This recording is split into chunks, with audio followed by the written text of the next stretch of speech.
and welcome to the Fraternal Outdoors Podcast. I'm your host, Eli Bell. I'm here with Sean Shooter Pine, and with us today we've got our buddy Jeff Newton, also McGyver or Goobs, as some of our other friends may know him. We know him from the fraternity in Alfred, and he's here to tell us about a bear hunt he did in Maine that I've purposely not asked questions about. We did try to do this remotely, and the internet crapped out on us, so this is attempt number 2, but I am very excited to hear about it, so tell us the whole thing. Alright.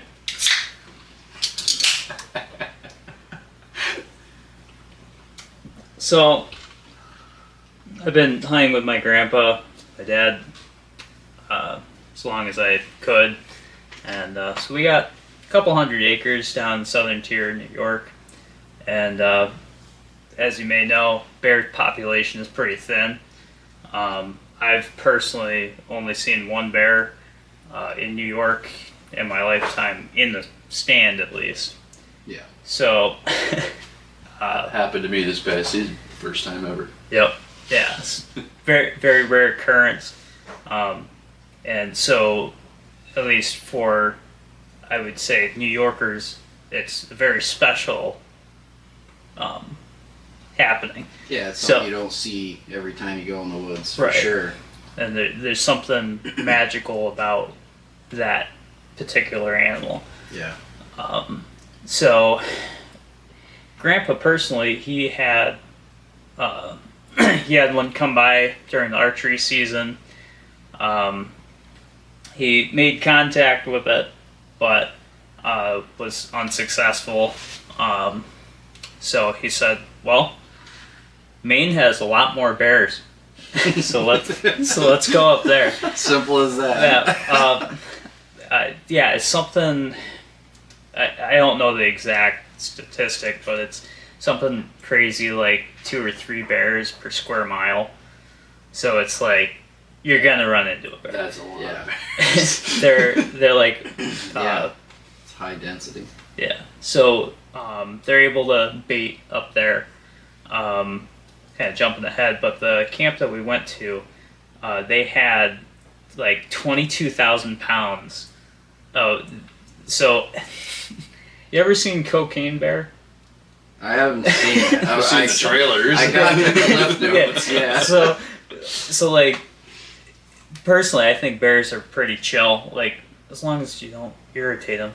Sure. They're like dogs. They're like happy, and so they bait these bears. And it's crushed up Pop-Tarts, Yeah. chocolate covered almonds, and trail mix. They had like 22,000 pounds of this by the pallet. And so the way they break open these pallets is with a chainsaw, and then they take an excavator and break it up so that they can put it in these 5-gallon buckets. And That's crazy. they've got like over 130 bait sites that they manage. Wow. Can you imagine the order for Pop-Tarts? Like, I guess I have to buy a Yeah. pallet. Like, what are you Yeah. doing? Running like a summer camp? Oh no, I'm running a hunting camp. Like, Yeah. So, how are they? Are they getting it in bulk, like just dumped in from like seconds and stuff that didn't make it into the packaging line at the factory, or are they literally like unpacking Pop-Tarts? So yeah, a lot of people ask that. We're like, so where do you get all these? Yeah. And they're like, yeah, we just go to a bait store, and this is what they bring us. So like, Wow. So they so it's the bait store. the bait store is able. Yeah, I'm sure they must. Yeah, they must be Must able go to to the source that factory. from the factory. so. I mean, they're saving on packaging. I'm sure they're weird request, but okay. Yeah, they go to a bait dispensary, and so that's what they get, and What a different world. yeah, That's cool. and so they have like all these 5-gallon buckets, and then they have at each bait site it's like this 55-gallon drum. Mm-hmm. It's laid on its side, and they'll throw the bait in there. And supposedly they check these sites daily. And so they have multiple weeks that the hunts go on. Mm-hmm. So I guess it's like 500 square miles that this one camp manages. Yeah. And so They know what's getting hit, when, where. they have a camera at every site, and Yeah. they're checking it basically every day. And they just know that there's bears on these sites, and so they'll have these notebooks of like times of, oh yeah, we have a bear that came in this time, X, Y, and Z. They can And pattern them pretty well with that kind of data right. at their disposal. So over they'll- that range. Yeah, and so since there's multiple weeks, it's like, okay, well, we don't want to, over. Pressure them at any Yeah. one spot. Like, they spread the hunting pressure out. Yeah. So, we went first week, which was the last week of August. So we had all our sites, and then the next week, guys will be in completely different areas. Yeah, they rotate it. Yeah. Mhm. So it's all fresh That's seeds. cool. That's really cool. Yeah. Do you start in the morning? No, they're so the bait hunts are all in the afternoon. We go out maybe it's like 1 or 2 o'clock.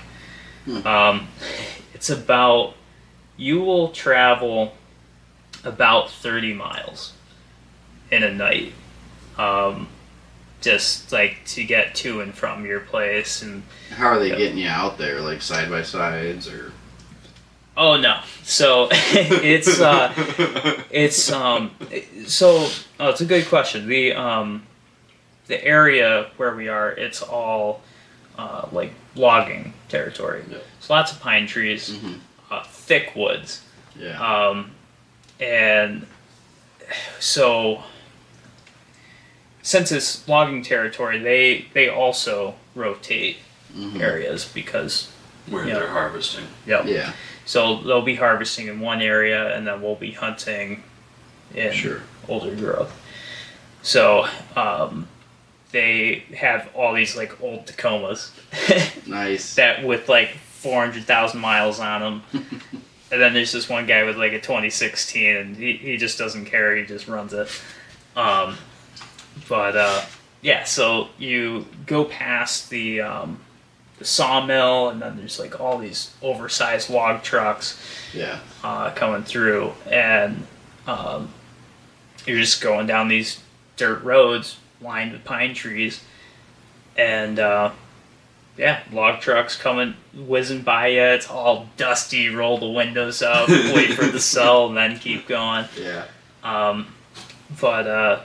Yeah, like the guides, they have their plotter going. So they obviously know where all the spots are. And so it'll be you and maybe 2 or 3 other guys. They'll have a full truck. Okay. So you might be first, you might be last. They just drop you guys at different bait sites along their route. Yeah. Yep.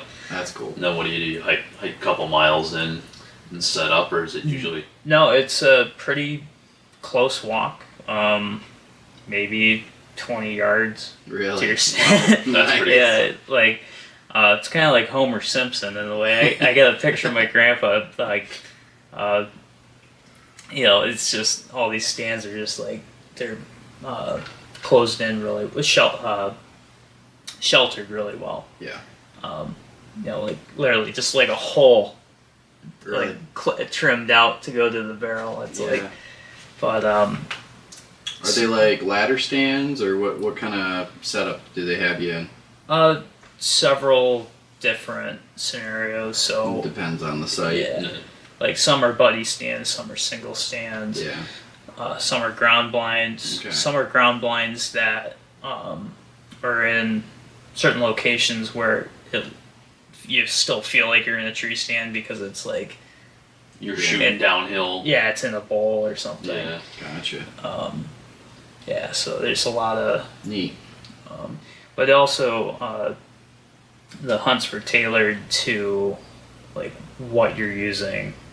So like, a lot of guys had rifles, but we had another guy. He had a I think it was a longbow. Guy with a longbow Man. with arrows that he made, That's and That's it's wild. like, all right, yeah, we'll set you up at this spot, get them in real Yeah. close, and while I was there, he made contact with one, but we tracked it for a bit. Didn't have full Didn't- success, Didn't but look Yeah. mortal. yeah. But yeah, like so I ended up getting my bear first night. That was beginner's luck, you could say. But no, we had 4 bears first night, and it just so happened that it was all the youngest guys in the camp that got bears. So there was mine, about 140. Those are fairly average adult bears. Okay. But then they get real heavy. So mine was like 140, and then the biggest one of that week was 477. Wow. So, These are all black bears, right? Black Every bears. single one of them's a black bear. Yep. Yeah. It's, 400-pound black That is yeah. So like a I. big fucking That's a huge bear. So like I. for a black bear. I mean, a grizzly's a Yeah. different story, but yeah, I'm that's on a big black semi-truck bear. bear. No, there's I learned some terms like boar, sow, Or cub. sow cub. So boar being your male, Mhm. sow, female. And there are some camps, like when I tell this story, that doesn't speak for every camp. Like each Yeah. camp is different. Some are actually like boar only. Yeah, so you got to be able to identify if it's a boar or a sow. And Yeah, and that just ties into like the whole purpose of hunting. Yeah. It's wildlife management, yeah, absolutely. and so so I had a boar. And your camp that's what they do, is boars only? Or do they No, they're they open at the discretion of the shooter, or do you have to? they recommend that it's not like you're going to be penalized, Yeah. Yeah. but They because prefer it's you take a boar and, Yeah. and definitely don't take something with cubs, probably. I mean, it's kind of like someone that comes and shoots a button buck, Yeah. Yeah. Oh, that's the biggest deer I've ever seen, and so It's not wrong, it's just Right.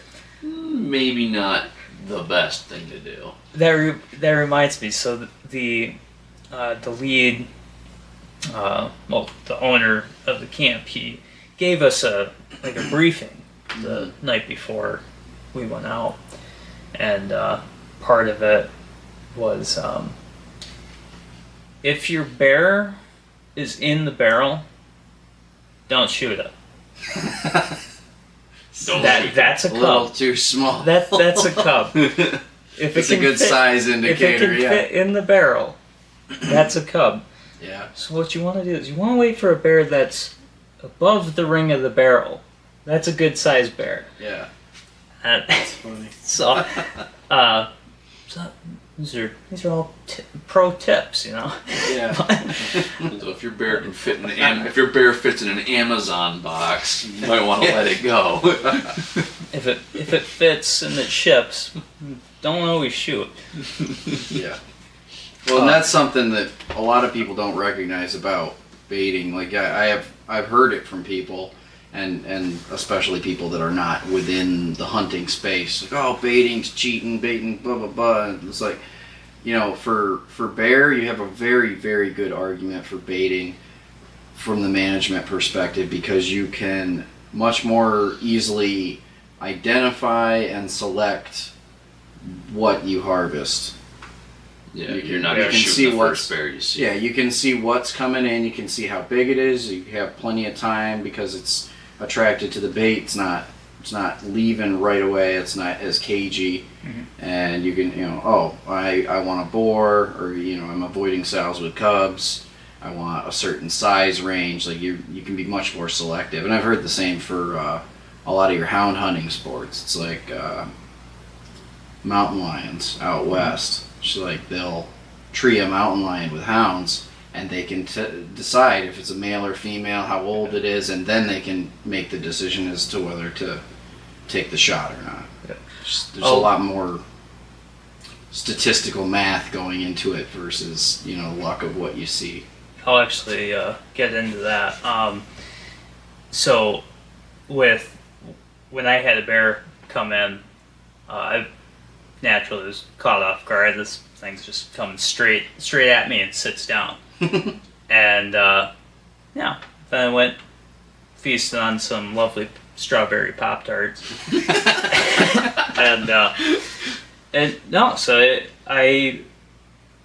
I could have shot right there, but I'm like, geez, I don't know if that's really above the ring of the barrel. Yeah. I'm not sure if that's the one I want. Yeah. Like, is this big enough? I don't want to be that guy. Yeah, you don't I got a bear the first night. Yeah, cub. Yeah. Dang it. Yeah, it's Monday. Yeah. It's Monday night. I'm like, it's like 6:40. Yeah. Like, Guys, I shot a bear. Sir, that's a squirrel. So I just thought he was really far away.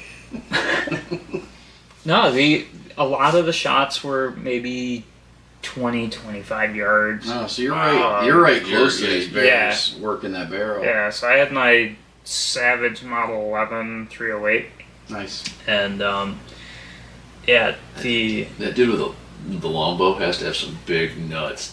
Fucking, I'm gonna go 20 yards from this really big apex predator and use a stick. I think he only had like a 45-pound draw weight too. Really? Just killing it with toothpicks. Right. But Sorry, had to derail you a minute. No, I just had the distance, and I'm like, yeah. So the bear came in. I had opportunity, but it was mentally. I'm like, I don't want to be that guy. I don't want to be the guy that shows up with a stuffed animal. Yeah. But yeah, so the bear ended up leaving, Mm-hmm. and I'm like, figured the night was over. Yeah. So, but no, the bear came back, and stood next to the barrel and Tempted you long enough. Huh? that's like, no, that's above the ring of the barrel. I think we're good. And so Gave you long enough to break out your ichrometer and really measure that distance. right, Yeah. but kind of spurring off a little trail here, like with scope adjustment. So I've got like up to a 9-power scope. Mm-hmm. And I've had situations where like you have too much zoom or not enough zoom. So I'm like, okay, drove 11 hours. Let's not mess this up. So, all right, we can fit the whole barrel in. All right, Yeah.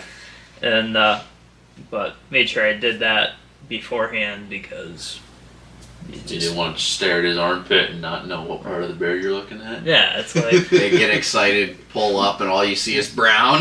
right. But I know people have done that with deer. yeah. But, Sir, that was the ass cheek. It was all brown in the scope. Couldn't miss. yeah. You were zoomed in a little too far. But, So what power did you end up on? Any idea? a good one. Like medium. Somewhere between 3 and 9. Yeah, like in between. Yeah, 20 yards, 4 or 5 power would probably be pretty nice.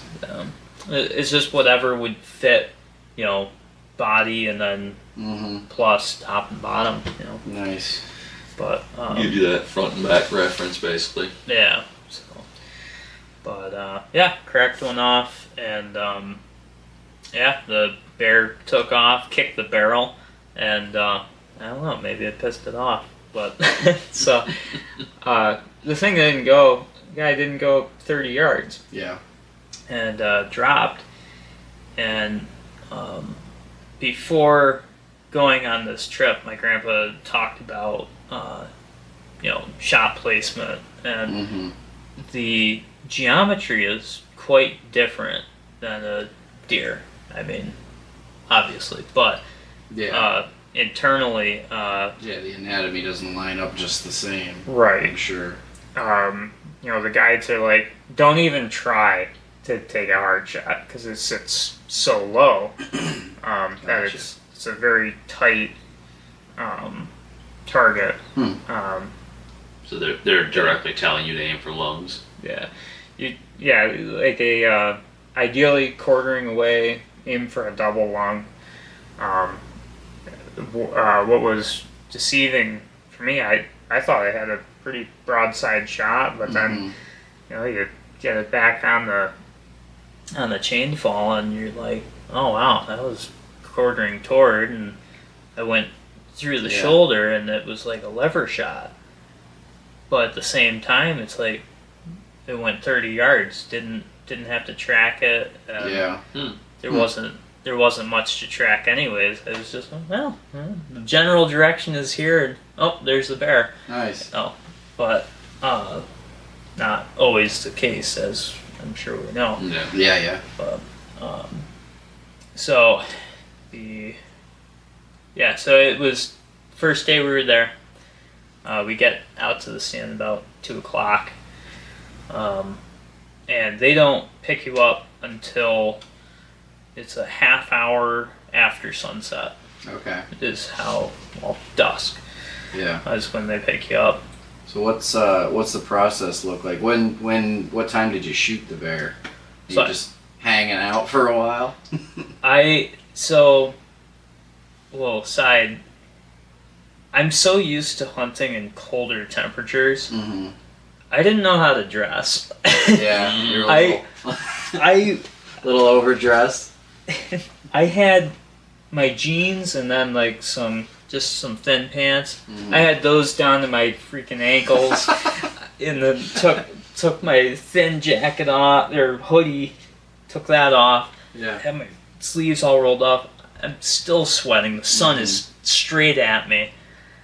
But, beautiful scenery. I'm sure. All pine trees and all that big woods. Yeah. It was about 6:38. Yeah. Nice. But what was interesting is that 2 minutes later, someone else in our truck took one. Actually, the youngest kid in the camp was 9 years old. Nice. Shooting was a 300. Oh yeah, like a 300 Win Mag. 300 Win Mag. Nice. And that's a lot of gun for a 9-year-old. Well, so weird. Timmy, the battleship calls. See, that's what's fun about hunting in other states is like each state has different gun laws. Mm-hmm. So when you get out of New York, they have cooler guns. Yeah. I can show you cooler guns down here. Yeah. Weird. Yeah. So I'm like, oh, that's a suppressor. We can't have those in New York. Yeah. So, but yeah, and then he was telling me, he's like, it lessens the recoil and. That's true. Yeah, if he had it suppressed, that does reduce recoil and it makes it shot hearing safe. Yeah. So they ended up sitting in it was like a ground blind, father and son. Mm-hmm. So son shot, and then later in the week his dad got one. So that was cool. They doubled up. Yeah, that'd be a cool trip. Yeah. So I have to wonder in Maine if that's like a really badass thing still to go to school as a 9-year-old and be like, I killed a bear over the weekend, or is that like us looking at like, I killed a deer, everybody else is like, yeah, so do we. Yeah. Called normal. Yep.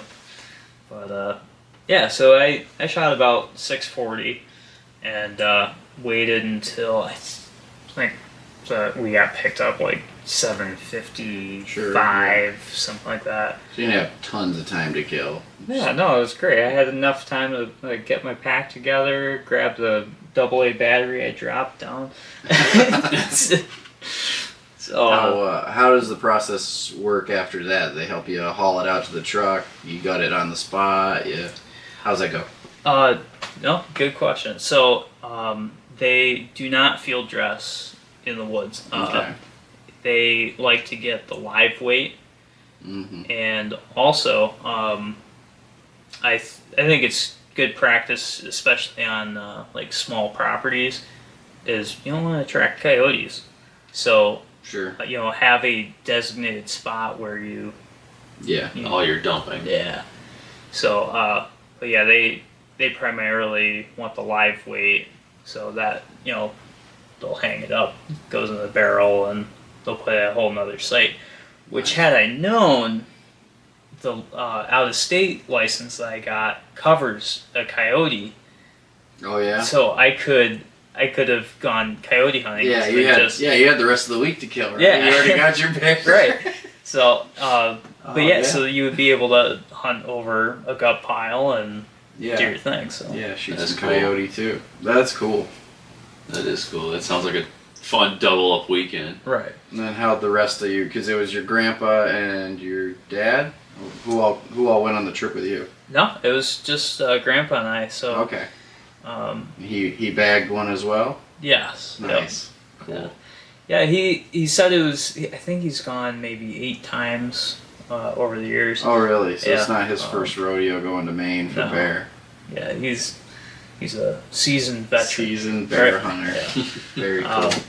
So he's been able to make a lot of necklaces, right? Oh, that's so neat. like Wow. these are actually claws, but Yeah. he's also done ones with like the canines and whatnot. That's That's crazy. cool. Those are massive. Yeah. So Was that from your bear? no, Okay. no, One of your grandfathers, I'm guessing. not Do you have anything from your bear back yet, or is everything? Not yet. I'll say everything's still pretty much no. taxidermy, Yeah. and you are getting a taxidermy, right? Yeah, I'm gonna get a shoulder mount. With so many bears that Grandpa's gotten, he has the rugs and Mm-hmm. so I'm like, well, we don't have a shoulder mount, so Do something different. yeah, and it's special to me, and that's a lot of people don't understand hunting completely. Yeah. They think it's just like, oh, you're just trying to like shoot, and it's like Mm-hmm. and kill something. It's like, well, it's not what it's all about. Yeah. It's There's memories and there's stories that go with every hunt, and every time you pull that meat out of the freezer, you're reliving a little bit of that memory, and you're utilizing that to feed your family. There's so many levels to hunting that are just so important that your non-hunters are just not going to understand on the same level. yeah, and there's a level of appreciation for the animal that you're harvesting. Not only from its own beauty in its habitat and what it is, but also on the table. Yeah, Yeah, Make some good steaks, Yeah, and Um, bear is very good eating. Yeah. It's very delicious. Actually, in like in the settling of the Americas, like your long hunters and stuff, the prized meat was not venison or like beef cattle. It was bear. Hmm. Bear was the choice meat back in colonial times. Yeah. It's a little That's known fact. interesting. Yeah, it's pretty awesome. Actually, That sounds cool. Yeah. I think it's the IPA of meat. Yeah. Acquired taste. Yeah. No, it's got a dark flavor to it. Yeah. It's the only way I can describe it. But I've had some buddies cook it up for me in stews and taco meat, and they've all been good, and chilies. Mhm. So I think you can grind up most game and make something really delicious. So that might be a little bit of a play off from it, but yeah, apparently it's a dry meat if you're doing a burger. yeah, So they recommend like a third of pork, yeah, sure. and they mix it in. And That's odd. You'd think that bear, I guess depending on the season when you kill it, you'd think it'd be fairly fatty in the meat. But so my bear personally was it didn't have a whole lot of fat on it, but that at least a week's record bear, that they had a flay knife. It was about this long, and they just went and poked it in its rear end, and it still wasn't hitting muscle. Oh my It was that much fat. 8 to 10 inches of Oh my god. just fat on the back end. Yeah. That's crazy. It took 7 guys to load that thing. I'm sure. It was like they have these like kind of like ice fishing sleds. Roll Load over them and in. go jet sled. I was gonna Yeah. ask how they Yeah. get them like in the back of the truck, or if they just sledded them out, or how that worked. Yeah. Well, you said the one guy backs his truck right in. Yeah. Tailgate slams it right into the dirt and then just rolls the bear into the back. Oh no, Yeah. so he was bottom out underneath. Oh, That's what I meant. And we were still loading it on a hill. But Oh man. sitting on the bump stops. yeah. That's a day. No. Yeah. But no, very very interesting territory. I mean, there was literally signs that was like phone cell service area. Yeah. So they like, okay, you can get phone service Yeah. here, then nothing, and even the guides are out of like radio contact. Yeah. You know, so they and because I had so much time, you know, Yeah. 'cause you get one bear, you're tagged out. Right. And so I was lucky to be able to go up with the guides every night and, go with Grandpa when he gets dropped off and, just hang out and have Yeah. a conversation. Enjoy the experience. Yeah. Because, I mean, you got how many days after you shot your bear were you there? So I shot on Monday. Then we left Friday morning. Yeah. So, So you had There's all those hunts. 4 full days of yeah. Just basically soaking in the process. Yeah. So I would go up when they drop hunters off and then Yeah. pick them up, and hopefully the bears also. Yeah. But just in conversation, we were talking about like their radios, and it's like, okay, what did you guys decide on? And so apparently it was this whole thing. Yeah. Because it's like that's the only way you can get a hold of people is Yeah. on the radio. Mm. So there would be so much traffic with the log trucks Mm-hmm. that they had to go on like a whole nother band Yeah. just so they could have their own communication. Gotcha. So then we'll jump into hound hunts. So the same camp, they do the bait hunts, and then on different whatever the Just season. weeks or different. Yeah. Yeah. they do hound hunts after Okay. the bait hunts. Gotcha. So while I was there, they had like 30 hounds out back, Yeah. like just hanging out, and so that was on these trucks. They had like 2 antennas. One was the radio, and the other one was like an auxiliary satellite antenna, Yeah. so that they could communicate with those collars. Oh yeah. Yeah. And so Keep all the dogs located. yeah, and it's just, I'm like, do they ever get out a satellite signal? He's like, oh yeah, and then they just go and You drive just around. gotta drive around till It's they like- pick them up again. Yeah, but it's like,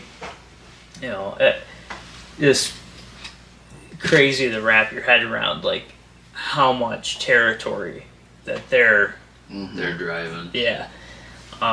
So with those hound hunts, it's a week long, and they guarantee them. That's they- pretty steep. it's- Yeah. It's about $1,000 more than a bait hunt, Yeah. but they guarantee them. They're like, if you don't get an opportunity at the bear, you can come free the next time, Hmm. That is cool. That's pretty wild. and you can decide. Well, I want a bigger bear. They they tree them. They guarantee you opportunity. Yes. Yeah. And that was the thing too. Is If that you turn down the bear, then yeah. you had your chance. Yeah, that's what people gotta understand too. Is that like there's the guide's job, and then there's your job.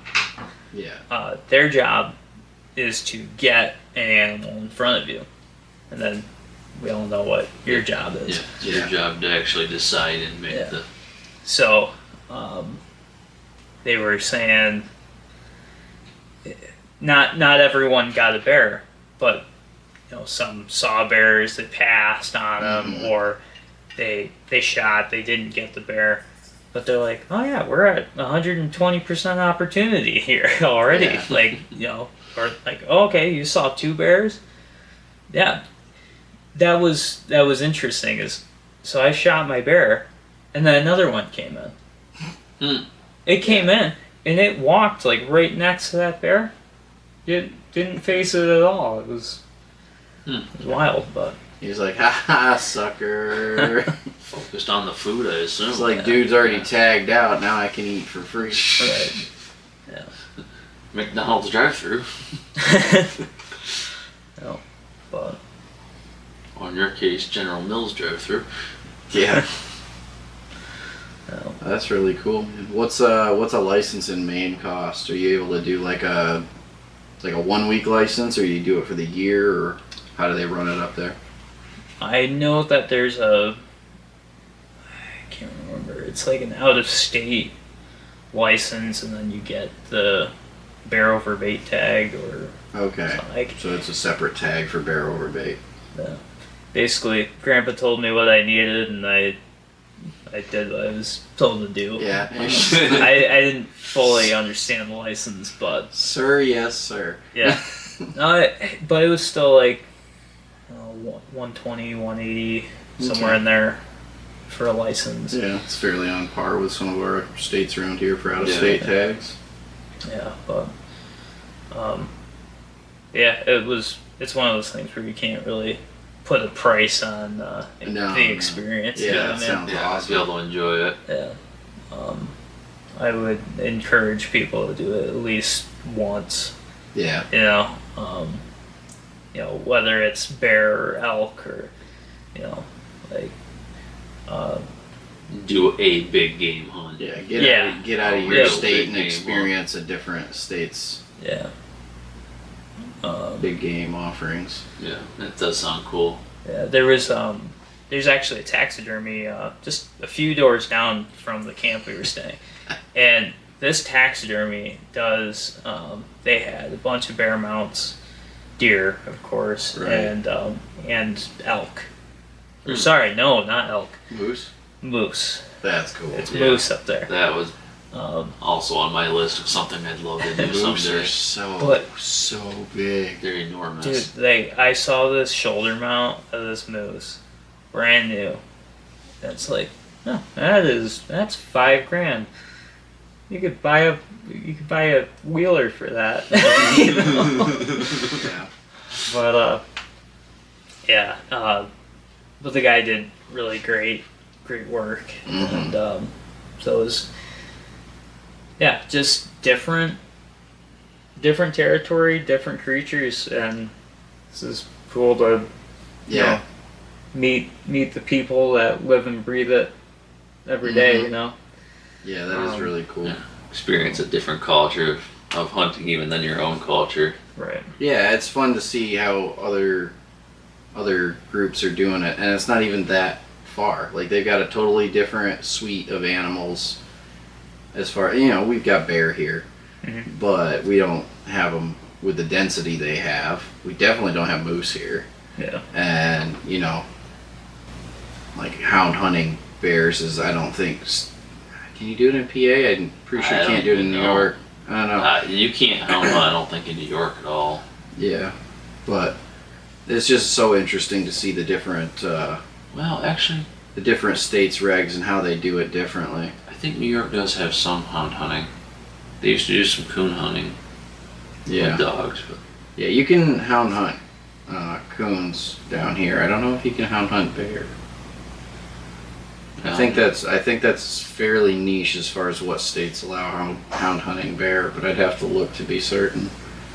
But yeah, I just love it. It's so cool that you can go, just a couple states away, right? Right. Or you're not going across the country. You're just going a few states away, and you're experiencing a totally different hunting experience that you can't experience in New York or PA. Yeah. That's very cool. yeah, I mean, essentially in our corner of the world. If you're day tripping your 6-8 hour drive, you could be in a completely different biome. Yeah. Yeah. You're hunting completely different classes of animal. Yeah. Right. I was just like going to Indiana. Like it didn't pan out as well as we had hoped, but we got to hunt a totally different flyway for goose, and we got to see a lot of goose. Yeah, so it's cool. It's cool to get outside your comfort zone and get outside because it's easy. I'm sure all three of us can agree. We have the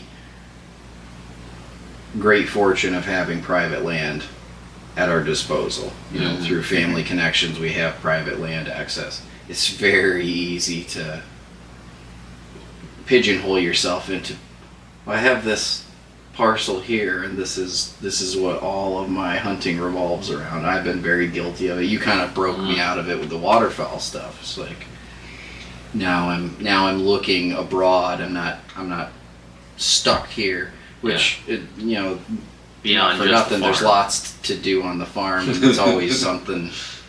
It's always beautiful to see the land be developed in a beautiful way that is beneficial for wildlife and those of us that hunt it.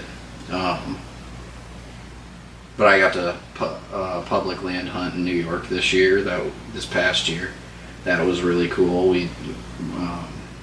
I really wished I had a doe tag in my pocket because I could have, like 8 yards walked right by me. Nice big doe too. It's like all I had is a buck tag and I didn't see a buck.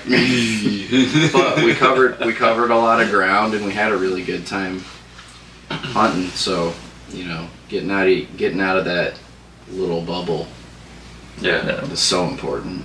Yeah, taking it for the experience as much as you are for the opportunity. You can sit on the farm and have your opportunity, but it makes an awesome story when you go and do something far away. Even if you're not successful, it's more fun to take the trip and see what happens. Experience new places. I can't remember which state this one guide was in, but he's like, yeah, I've been able to get tags for like 18 deer. And he went down the list of like, okay, yeah, you got the landowner and the X, Y, and Z, and then he's like, oh yeah, and the standoff for my town is this, so I can just snipe them with the crossbow, and it's like that's ideal. Yeah. But there's a lot of states in the South you can get like tons of tags for deer. There are a lot smaller deer down there, but you can get tons of tags. I'm excited for the opportunity. My dad just did a hog hunt this year for the first time. He didn't have any luck, but he's got me thinking about it now. And I'm like, maybe that would be something I'd want to do next. my grandpa actually went on some boar hunts before he got hooked on bears. And those funny stories when he would talk about them. You'd go with the crossbow, and at least when he went, it was like a gated community of these boars. And so they all have these tags. It's like they're all color coded. I'll wait for a blue one or what, That's crazy. It's just these boars. But, it's crazy how weird hog hunting's got. It's like they were an invasive species. It was like kill them all. We want to get rid of them. And then there's some places they're like, I don't really want to kill them all because we're kind of having fun here. We're making some money. Right. That's pretty crazy. Yeah, I think that might be, if he does it again next year, that might be on my list. Try to go with them. Yeah. Even if it's just, do a 2-3 day hunt, like that sounds just like a fun time. Yeah. Something just different. Caribou is on my list. I would really love to go caribou hunting. I need a bigger house, but a moose hunt, like an actual big bull moose hunt. That would be, if I was successful, that'd be a once in a lifetime that I would. Yeah, I would love moose too. to do it. Something they're about, big, and my house doesn't have that kind of wasp. Something about the rack on a caribou with that like big paddle at the front and center. I don't know. I think it's so cool. I like them. It'd be a fun one to have. Yeah. But What's your next hunting adventure? Just New York whitetail season? Yeah, that's coming up, and I will say that bear hunting has definitely fueled that this year. Yeah.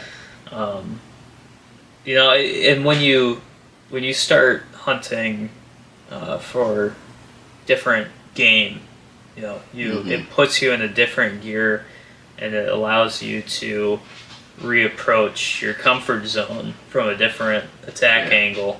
Yeah, I very much agree.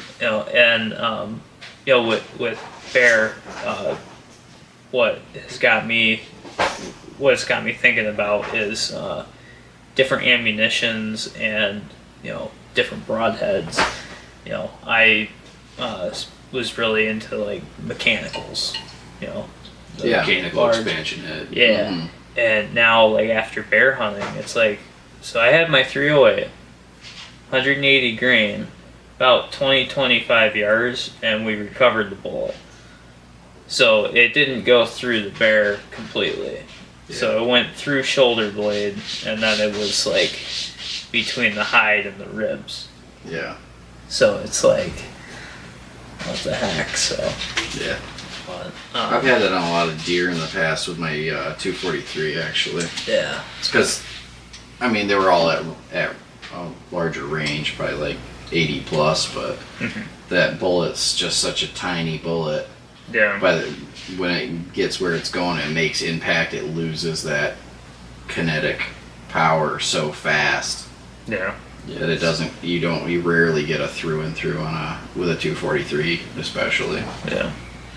So, like, my question is, I don't really know much about ammunition at all, the technicalities of it, but so I was running soft points, but from hearing the conversations in the dining hall, someone was talking about ballistic tips and how those are more effective. So it's like, what's the difference between that soft point and the? To try and give it a simple answer, and I'm by no means an expert, but a lot of what they do with the ballistic tip is that instead of, well, I'll start with soft point. So soft point, they cast the bullet itself, the lead core. They then coat it in copper, but they leave the very pinnacle of that round. They don't enclose that with copper. They leave it open so that when it hits flesh, it's going to deform that copper nose and help you use that to spread your bullet. Like basically, you're using the softer metal to spread open the copper in order to make your expansion. Okay. A ballistic tip, instead of doing it more like that, it's still a lead core, but it's completely encased in copper, and the tip of the bullet is actually similar to a hollow point. And then they take and they put that ballistic polymer in there to fill the hollow point expansion, so that the Just makes it more aerodynamic the bullet, in the air more than anything, right? So the bullet still acts closer to like a full metal jacket bullet in flight, but upon impact that polymer deforms and then it acts more like a hollow point. So you're able to get solid bullet performance in flight coupled with terminal damage at impact of a hollow point. And so it's giving you a better oomph for your buddy as opposed to a soft point, but to say any one of them won't get the job done, there's always the right bullet for the right job. But Right. Some complaints I have heard from people that don't like ballistic tips is you get a lot more fragmentation of your round inside the animal, and if you don't like biting into lead when you're cutting your steak, if you're a waterfowl hunter and you're used to an occasional BB, or a small game hunter, you're used to an occasional BB, then probably not a big deal to you. But busting a tooth in a hunk of shell is not exactly fun. Yeah. But yeah, I'm not terribly certain if I have never hunted bear, so I'm not certain how much that would seem to perform, but it would seem to me that you probably want to retain as much mass in the actual slug the whole time through, as opposed to just fragmenting it and dumping the energy. You probably want to maintain a single solid point of mass. You Yeah. want to keep that moving. So. Yeah. Probably not bad to have the soft point. Probably doesn't hurt to have the extra push power of the ballistic to get in there a little deeper. But Yeah. like Eli said, you really want to chew on a bunch of frags because the high-speed bullet getting ripped apart. Yeah. And that depends on shot placement too. I mean, Yeah. If you're in the ideal chest cavity, then you're not really fragmenting too much anywhere that's gonna really affect you unless you're Ripping and tumbling the rib cage. yeah, unless you're really ripping through, or if you're the deer I've gotten around here, the ribs are not worth keeping, in my opinion. And I am somebody that tries to use a lot of the animal, but I can't get ribs to work for me. I don't know. Maybe I'm not shooting big enough deer. I don't know. I've never gotten enough rib meat to make it worth the toil that it takes to make them palatable in the first place. But yeah, so your bullet fragmentation's just on the inside of the ribs, unless you're really going to town. Really going and picking those bones clean on the ribs, then you're not probably gonna get too much trouble. Yeah. Could go into how the kills are reported. Yeah. And so, in New York, it's 1-800, or you do it online or whatever. Mhm. But no, like, I guess there's like stations that you go check to. stations. Yeah. And so. You have to do that for bear and PA too. Okay. Yeah. So I shot about 638 or whatever. Got picked up, and so we go unload them, hang them up. They dress them out, and so we were up until like midnight, and this guy showed up with his laptop and asking all these questions. So what was interesting, I have never seen so many samples come out of an animal. Yeah. Tooth sample, blood sample. So tooth sample. So there's a few things. One, so the guides, they tend to they'll examine the stomach contents. Get an idea of like what they're eating. What they're eating. Yeah, so that's more like a tactical thing, to like, okay, strategy. More data collection on their part. Yeah. Gallbladders. Gallbladders are worth like $50. Yeah. There's So- literally a black market for bear gallbladders. Yeah. So Why? It's Chinese remedy. yeah, like some. Just like yeah. Yeah. Same reason pangolins are endangered and rhino horns are getting cut off rhinos in Africa. Just weird superstitious Something or other. Yeah.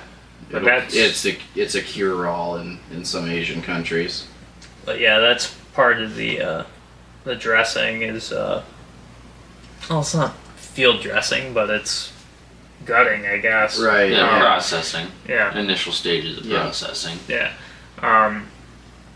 So yeah, they take the gallbladders out, and that's like $50. But it's like, what's a guy gonna really do with a gallbladder? You gotta take it someplace. Mhm. So that's just that's just something that goes back to the camps.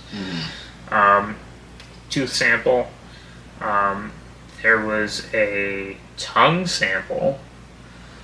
That was interesting.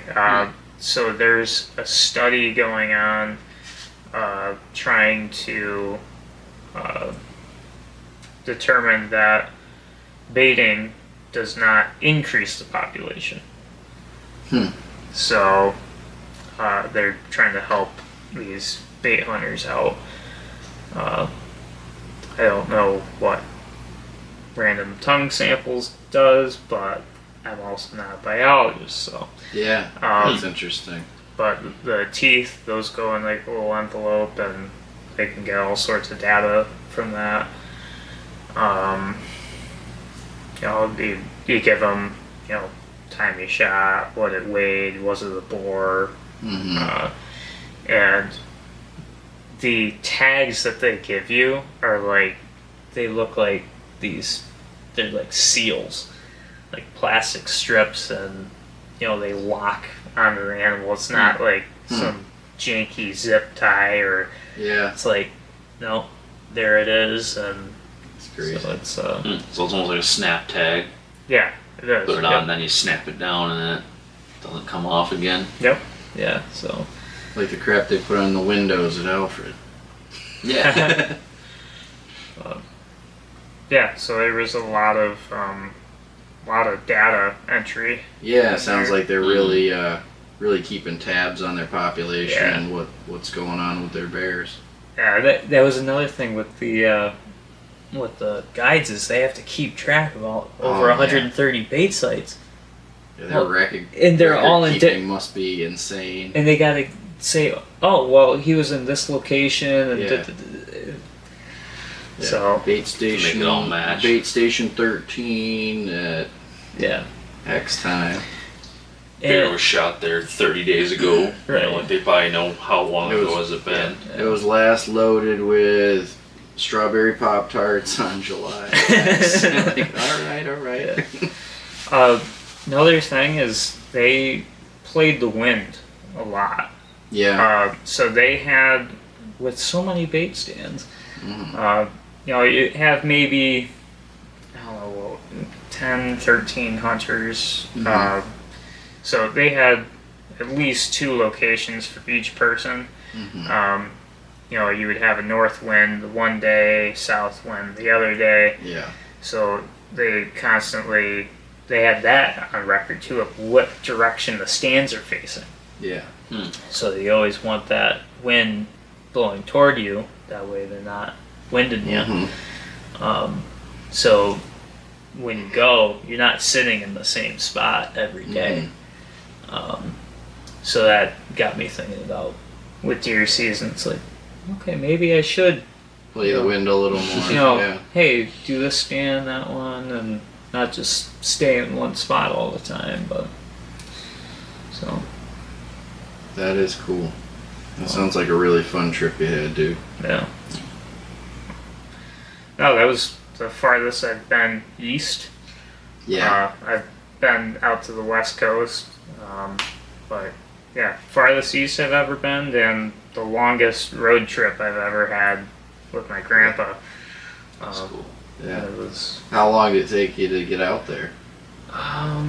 So his place, he's down in the Catskills. That was about 3 hours, and then it was 11 hours total from his house up. This is like northern tip of Maine. Oh wow. Portage Lake area. Yep. So that's a pretty good haul. Yeah, that's a long ways up there. That's cool. Yeah, so. Well, dude, thanks for coming on to talk about it. Yeah. Thanks for having me. Appreciate hearing all your cool dude. stories. Yeah. Like you said before, you got excited with bear season leading into your deer season. Yeah. I think I can speak for Eli. That's definitely been the case this year. We just keep adding seasons on, ramping ourselves all the way up. Yeah, I've found a lot more reasons to get out hunting outside of whitetail, especially in recent years. Like started duck hunting with Sean, and then I'm like, oh well, we can goose hunt too, and added Kale to the party and started goose hunting with Kale, and I finally got my archery equipment out again. Just like just trying to add more opportunity, which I mean with kids is kind of hard, but I want them to see the excitement, and Harper is, oh my god, it's adorable. She wants to go hunting so bad. She's 4 years old. She just wants to go with Dad hunting. I got some headphones for her. We're gonna try shooting like with her around, doing some target practice and stuff, and see how she reacts to that. And then if that goes well, I'm building a blind that's big enough that she can like literally be in there playing if like, she's gonna get bored. She's 4. Right. Yeah. There's no way I can sit more than a few hours, but I will forego getting any deer in the world to build the memories of having her in the blind. Yeah, hanging out So- having fun. Yeah, That sounds awesome. it's fun. I wonder how that difference is between like kids growing up on a farm or in a hunting family versus like more urban kids that don't have that. Yeah, Because it'd be because interesting. she sees the pigs we're raising for meat. You know, Mhm. their only purpose, we're raising them to fatten them up to slaughter them in the fall. But yeah, I was saying before the camera so rudely interrupted me is that, you know, we're raising meat hogs for butcher, and their whole purpose is just to raise. You know, we bought them as young pigs, and we're gonna raise them up, and we're gonna butcher them for meat. And Sean's in on the deal. We're gonna butcher them together and stock our freezers for our families. And Harper knows that. Like, my 4-year-old knows that those are food. Yeah. And she asks me all the time when we get to eat them. And tonight after our goose hunt, because Sean and I met up with Kale and we went and sat a field for the evening, and we had almost opportunity, and that was cool. But we were sitting there, I was sitting there getting her ready for bed, and she asked me where I went, because we were at my grandmother's birthday party, and we left from there, and she stayed at the party with my family. And she's like, "Where did you go?" I'm like, "I went hunting." She's like, "Oh," like she wanted to know what we were hunting, and I was like, "Geese." And she's like, "Where's the geese?" I'm like, "Oh, we didn't get any geese." She's like, "Aw, I want to eat some." And I'm like, "Well, you didn't even try it the last time I tried to feed you some." She's like, "I changed my mind. I want to try it." Like, that is so cool to me. She wants to be in the whitetail woods. She's tracked deer with me, like looked at the prints. Mhm. She wants to go for walks in the woods and look at the deer tracks. Yeah. It's like, man, I wouldn't trade that for the world. Like, bringing my kid up in that atmosphere. I could not be in the city and just taking them to parks every day. Like, it's got to be the woods. It's got to be nature, the farm. It's got to be outdoors. It's so important. Teaching early too that value of the outdoors is both beautiful as it is, and it can provide for you. And Well, and I think that's exciting to me. I think to introduce the concept of life and death in that way is so much more natural for all humans, really. It's like, how should you learn about death? Like, I learned on the farm. Yeah. Animals live, animals die all the time. And that concept can sink in on a sub-level like that and be much more palatable so that when a family member or a friend or something, as tragic as that is, it's even more tragic when that's the only time you've experienced it. Like, she's experienced death through seeing, like, she's seen deer in the field and she's seen dead deer hanging, and she understands what that is, and she's seen it on her plate at home, and she understands that process. Obviously not having the relative on the plate at home, but you get the process, right? You get that there's life and there's death, and there's the circle of life, if you will. Yeah. I think that's what some kids are missing in super urban settings. The concept that death isn't always extreme loss. Like, yes, death with a family member or anything like that, it's horrible. But to then start by saying, death is not simply just a loss. It's not always just bad. Yeah. To take that approach, even when someone's so young, you're able to explain that.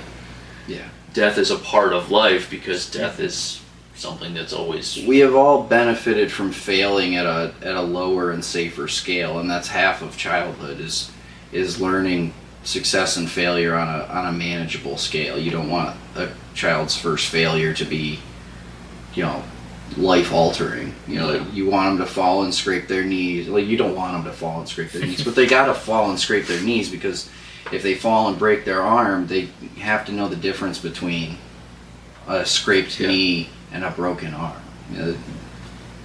What is serious versus what is, it's not fun, but yeah, you have to learn a stair-stepping level of consequence to your actions and to the things that happen within life, and I think that's really cool.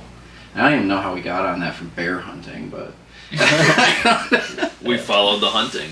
We followed hunting down, and that's probably a really good way to wrap this. Is we've all got to do some cool things, and again, Jeff, thanks for coming on to talk about it, man. It's super cool to hear about other people's hunting experiences. But hunting as a whole is simply not.